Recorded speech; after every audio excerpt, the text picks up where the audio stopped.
After 26 years at the helm of India's most successful QSR chain, the man who brought McDonald's to India is set to pass on the baton to his son. Hello and welcome to this episode of Weekender, and today we're talking to Amit Jatia, the Vice Chairman of Westlife Foodworld, and his son Akshay Jatia. Over the past 2.5 decades, Amit has expanded McDonald's to 341 restaurants across the west and south of India and has clocked sales of 1,700 crores as of the 9 months of FY23. Now, Westlife has charted out an aggressive 5-year plan targeting 580 to 630 restaurants and sales of about 4,000 to 4,500 crores by 2027. Well, now let's head in and talk to Amit about his journey so far and get to know the man Akshay, who is going to take this vision to life.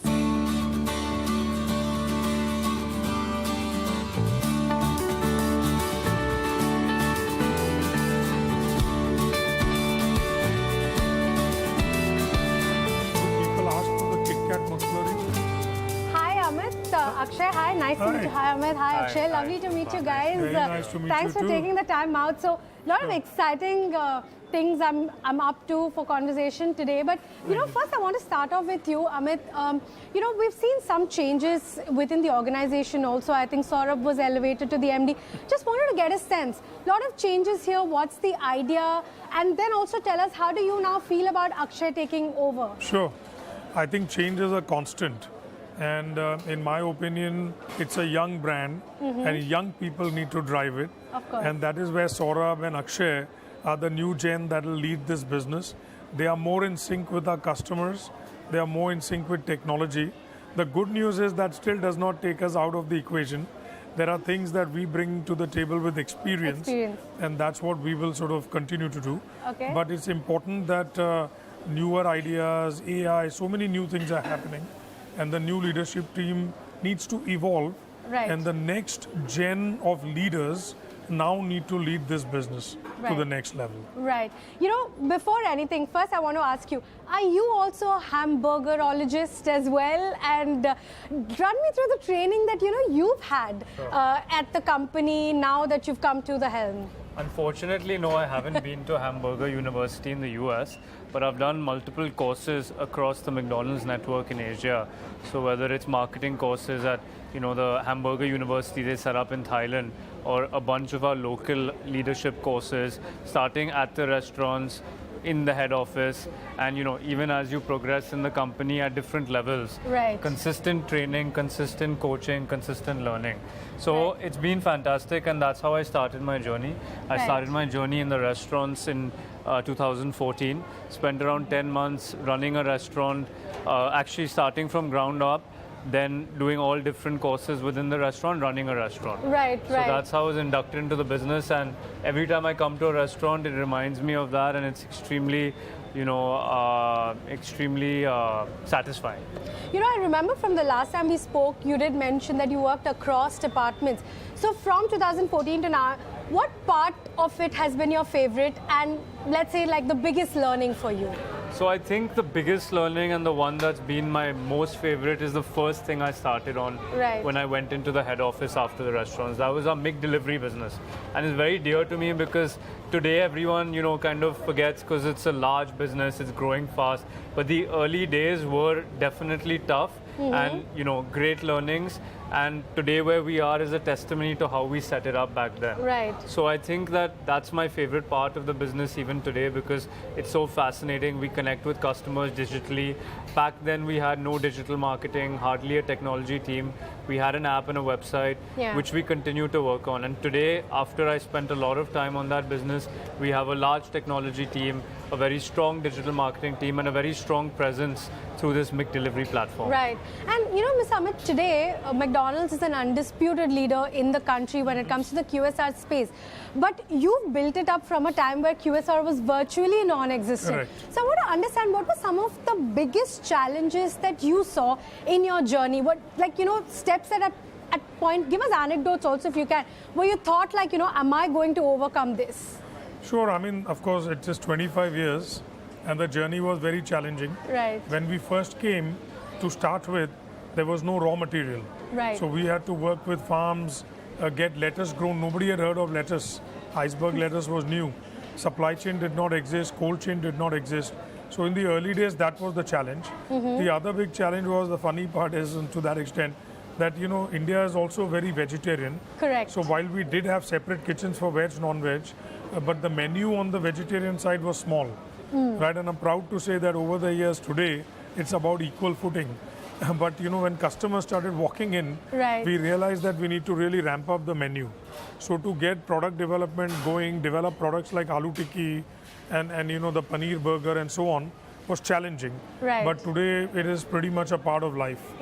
And from a business point of view, not many people knew the brand. We had to do trial. More importantly, in those days, the eating out frequency was very low. Very low. So even though we eat out 100 times a month, people were eating out only 3 to 4 times. So really, what do you fight for if the frequency is only 3 times? So we used to say that our real competitor is the housewife. And if we get people to eat out more often, we'll work. So that was another big challenge. So, numerous things along the way. But today, we are on a pretty strong platform. Right.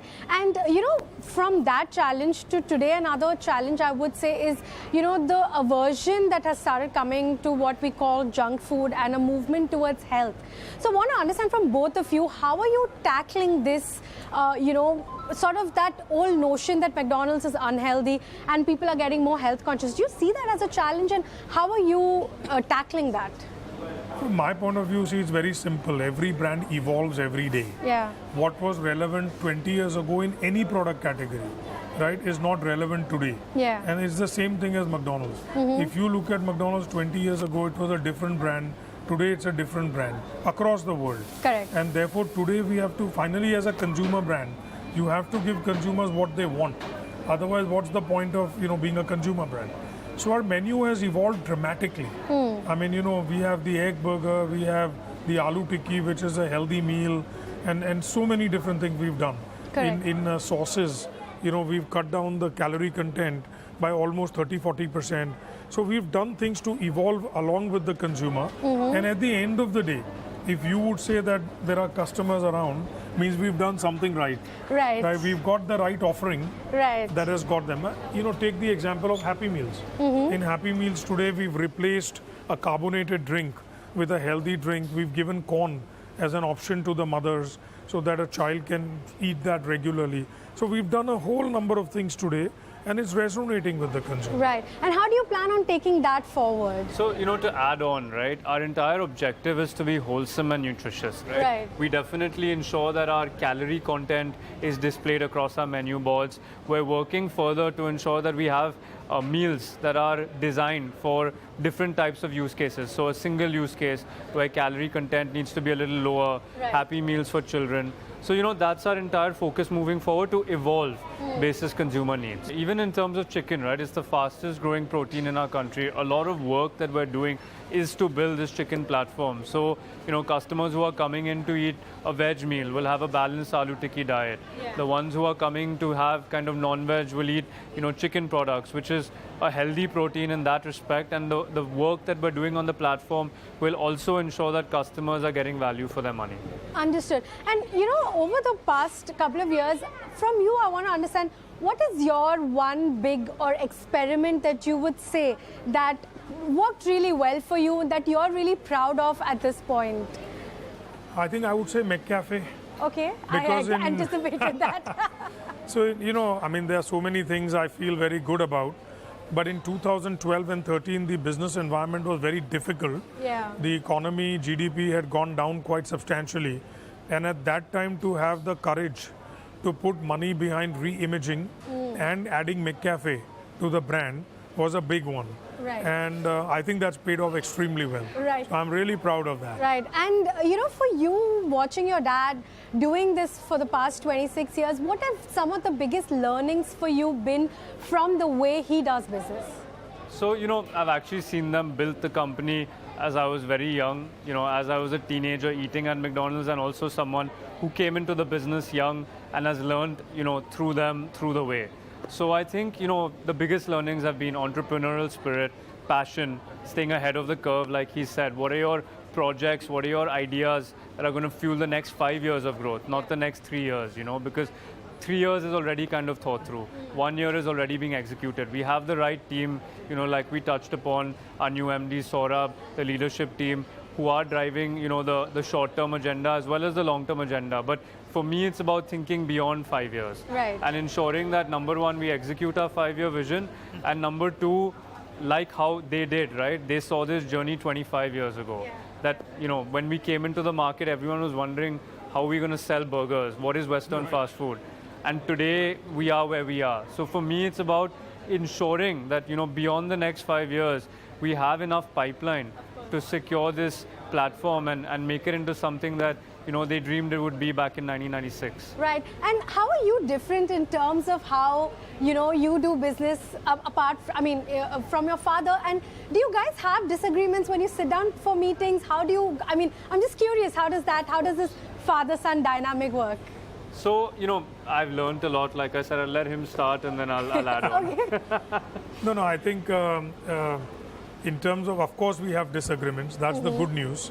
Because you see, at least we've seen the brand in a certain way. Of course. And when the consumer is changing, the new generation will see it in a certain way. Yeah. And the balance is to experiment, but experiment quickly rather than talk in the boardroom. And I think that's the balance that we are finding. And in my opinion, I feel that you have to experiment and learn. Right. And therefore, I feel to that extent, I hope he feels that I give him the rope to be able to do that. Okay. And I think that to me is sort of the biggest push and pull. And I think it's healthy for the brand because that's when change starts happening. So, you know, adding on to that, obviously, you know, the brand has been a brick and mortar brand. It's been built over 25 years in a different way. Over the last 5 years, you've seen a lot of change through technology. So one of the biggest aspects I came in with, right, and that was my first project, was tech and digital. Yeah. So I think, you know, that's been an area where we've obviously complemented each other. There's been push and pull, but it's been kind of my passion to drive this agenda and to drive it fast. Right. So I think, you know, finding that balance in terms of new concepts, in terms of speed, in terms of decision making, is something we continue to work on. And obviously lending the experience, lending the caution is something that I really benefit from. You know, I want to ask you is now that, you know, of course you are continuing to be the vice chairman, you will continue to, you know, be part of the business, but taking a slighter step back, if I may say so, I'm sure you will have more free time at your hand. You know, how is Mr. Amit going to look at utilizing that time? Any hobbies that you'd like to take up or anything that you want to pick up from the past? Just what are you going to do with to unwind now? Sure. I mean, yes, I do have slightly more time on hand now. Slightly, but I'm a business guy. Yeah. And for me, my DNA is all about business growth and things like that. You know, I was MD for 15 years, but my role changed every few years. Correct. Right? Because otherwise, how do other people grow in the organization? But that did not make me sort of redundant. Okay. So I think I see my role changing. I mean, we are looking to invest about 1,500 crores in the marketplace. One, of course, the idea is to ensure that systems, governance, particularly capital allocation, you know, where we need to take risk specifically. Horizon 2 projects, what I mean by that is projects that are going to give us results from 12 to 24 months. Right. These are areas of my focus. Board, you know, again, the company is going from, say, 2,500 crores to 5,000 crores. So that again changes the dynamics. Correct. So I would like to keep their focus on ensuring that they focus on the 1 to 3 year results. And my job is to ensure that they put capital to work in the right manner, look at the 3 to 5 year, you know, work with the board to ensure that governance processes are better. Right. And then along the way, I like to travel. So I am definitely going to take time for that and with my grandchildren. Okay, great. So we're in conversation here with Mr. Amit and Akshay, and we're talking about the business. So far, we spoke about the experience and what lies ahead for Akshay. With that, we'll take a short break. On the other side, some more exciting conversation coming up for you about the business and the QSR industry as well. Stay tuned.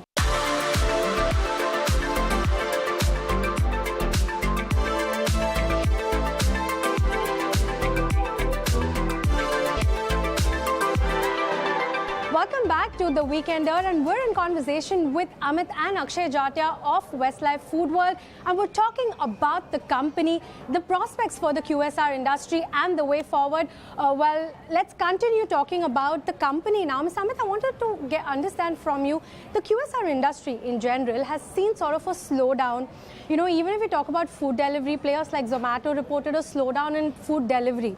I just wanted to understand, are you seeing a slowdown like that? Is that a cause of concern?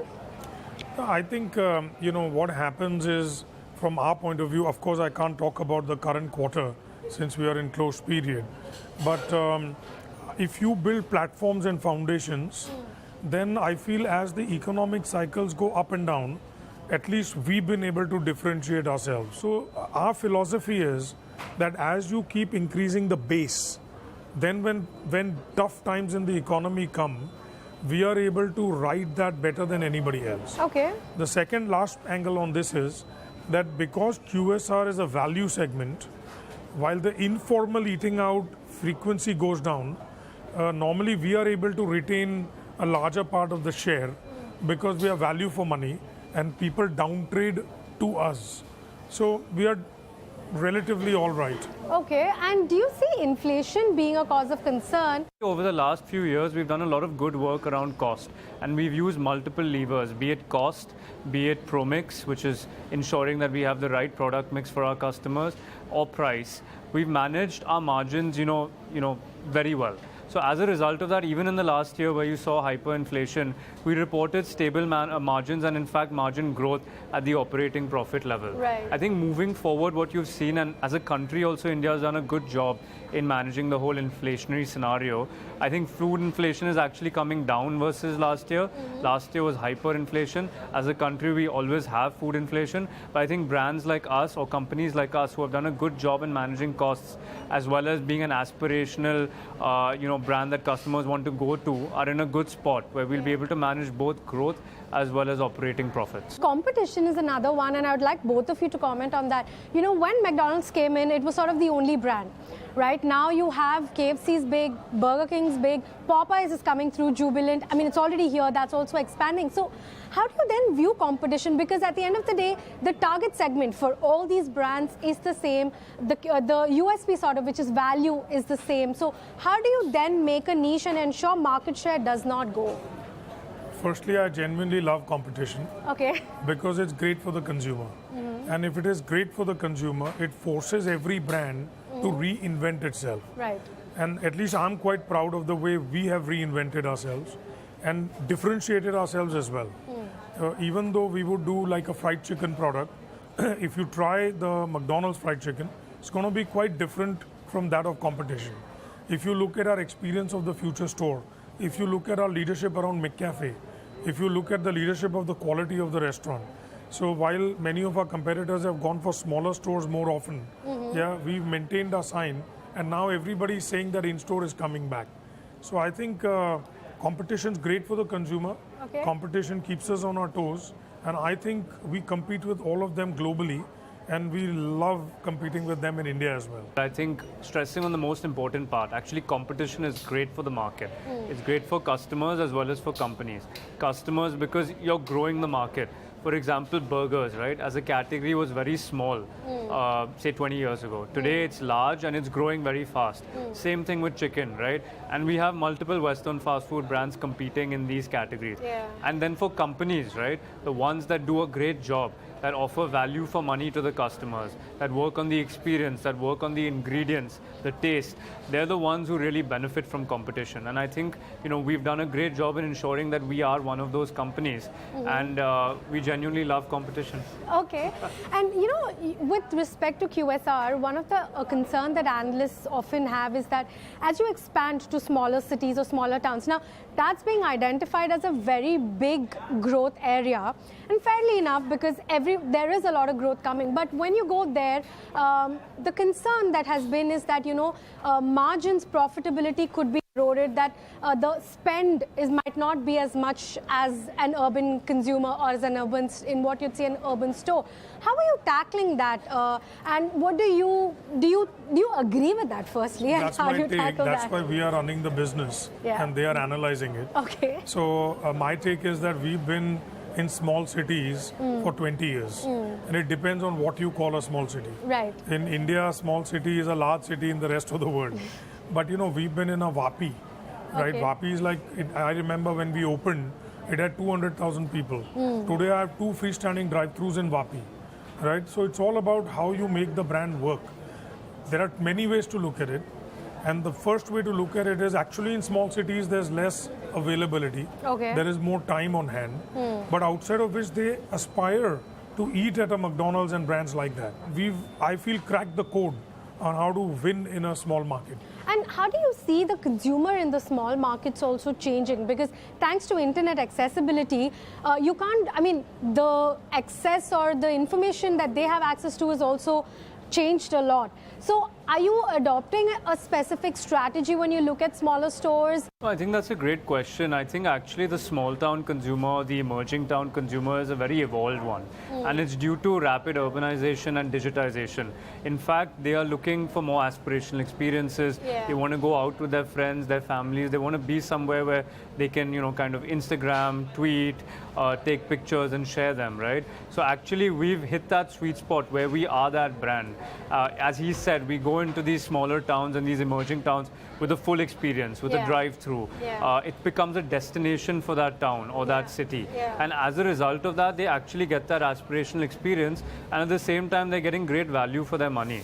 So actually, contrary to what people may say, small towns or emerging towns, they do good volumes, and at the same time, the profitability is good because you're able to work more efficiencies at the unit economics level, where rentals are sometimes better, where utilities are sometimes better. Obviously, in your key towns, your key cities and bigger cities, you have maybe higher volume, but it eventually compensates for each other, and you still run a great ship across the board. Right. And before I let you guys go, Akshay, I wanted to understand from you, now that you are going to lead or rather bring this vision to life, what is sort of in your head the goal, or how do you see McDonald's, not just for Vision 2027, but you know, in a long term, say 10 years from now, what do you see McDonald's as, and how different is it from Amit Jatia's McDonald's?